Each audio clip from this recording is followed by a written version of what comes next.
Given we're clearly lagging behind, what can George Osborne do to help? The economists Megan Greene and the Times economics editor Sam Fleming are here to share their ideas. First off, do you think he's likely to produce anything unexpected in terms of something more optimistic to say about the economy than the old merchant of gloom here?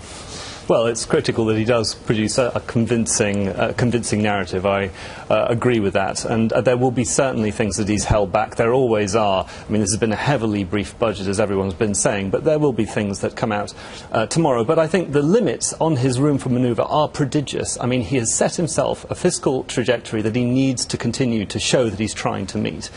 He's put so much emphasis on the importance of maintaining the credibility of the markets. And he's also, unfortunately, for himself, really, in retrospect, given an almost totemic status to our AAA rating, which he also needs to show that he's going to try and do everything to maintain. So this notion of the fiscally neutral budget, the budget that does nothing in terms of increasing or reducing borrowing, I think will be one of the underlying messages of the budget tomorrow. He's not, of course, short on vanity, like most chancellors of the Exchequer.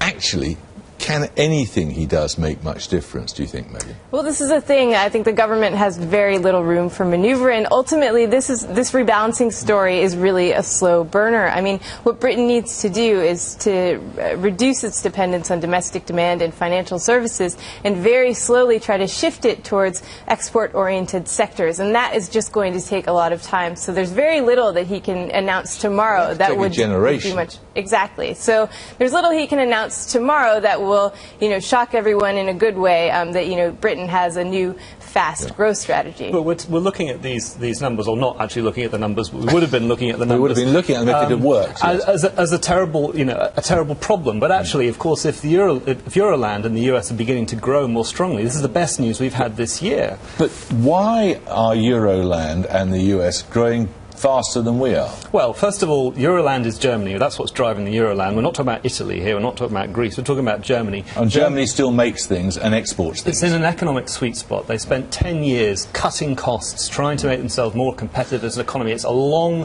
turnaround that we've seen in Germany. That is effectively what Britain faces as well. It cannot be done overnight, and Germany is testimony to that. However, if Germany is seeing a real recovery, that's good news, and also the US, which is one of our other big, massive export markets. Yeah, I mean, for what it's worth, I don't think the Eurozone will be growing more than the UK this year at all. In fact, I think the Eurozone will probably be contracting this year, stagnating at best next year. Germany sure as hell will. Germany will be growing, right, but that masks imbalances within the Eurozone. And Germany also is having to come up with an entirely new growth strategy so that it's doing exactly the opposite of the UK. It's trying to foster domestic demand.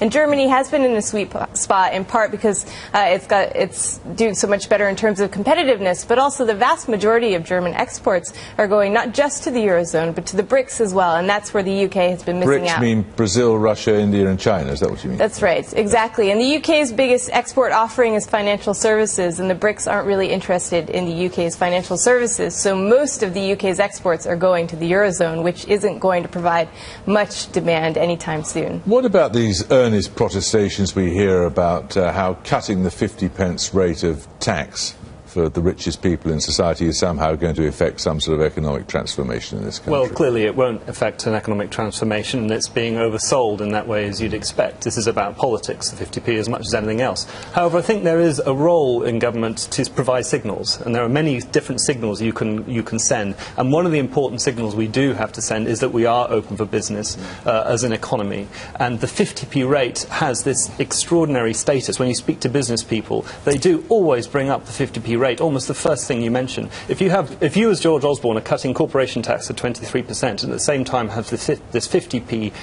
rate sitting over you, it's a real problem when you sit across the table from these multinationals and explain the attractions of Britain. How big a deal do you think it is, Meg? Yeah, I mean, I think it's also an issue of politics, and it's all about signaling, but I think it's signaling in a really bad way. I mean, the government has gone out and said, look, we're all in this together. We're deleveraging at every level, in the public sector, the private sector, households, but now we're going to cut taxes for the wealthiest. I think that's a bad signal, sort of undermining the solidarity that the government's been trying to convey. Okay, thank you both very much.